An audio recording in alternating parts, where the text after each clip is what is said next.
കേരളത്തിൽ മാത്രമല്ല അസമിലും വലിയ പ്രളയമാണ്.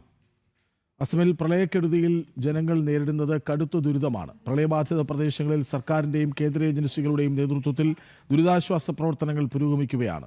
അസമിന് പൂർണ്ണ പിന്തുണയുമായി കേന്ദ്ര സർക്കാരും ഒപ്പമുണ്ട്. അസമിൽ പ്രളയ സാഹചര്യം രൂക്ഷമായി തുടരുന്നു. നിലവിൽ 5 ജില്ലകളിലായി 1,92,000-ലധികം ആളുകളെയാണ് പ്രളയം നേരിട്ട് ബാധിച്ചിരിക്കുന്നത്.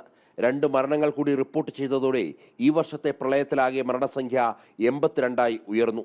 ശിവസാഗർ, ഗോലാഘട്ട്, ജോർഹട്ട്, നഗാവ്, ഛായിദേവ് എന്നീ ജില്ലകളിലാണ് കെടുതികൾ ഏറ്റവും രൂക്ഷമായി അനുഭവപ്പെടുന്നത്.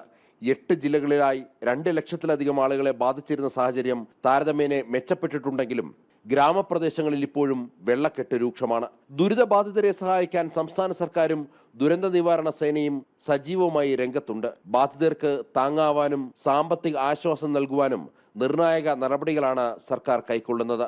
തകർന്ന വാഹനങ്ങൾ, നഷ്ടപ്പെട്ട കന്നുകാലികൾ, വസ്തുക്കൾ എന്നിവയുടെ ഇൻഷുറൻസ് ക്ലെയിമുകൾ വൈകാതെ തീർപ്പാക്കാൻ ഇൻഷുറൻസ് കമ്പനികളോട് സർക്കാർ ആവശ്യപ്പെട്ടിട്ടുണ്ട്.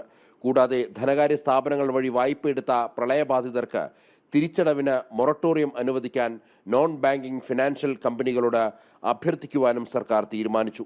പ്രളയബാധിതർക്ക് ആവശ്യമായ എല്ലാ വൈദ്യസഹായവും റേഷനും ഉറപ്പുവരുത്തി അസമിലെ സാധാരണ ജീവിതം വേഗത്തിൽ തിരികെ കൊണ്ടുവരാനാണ് അധികൃതരുടെ നീക്കം.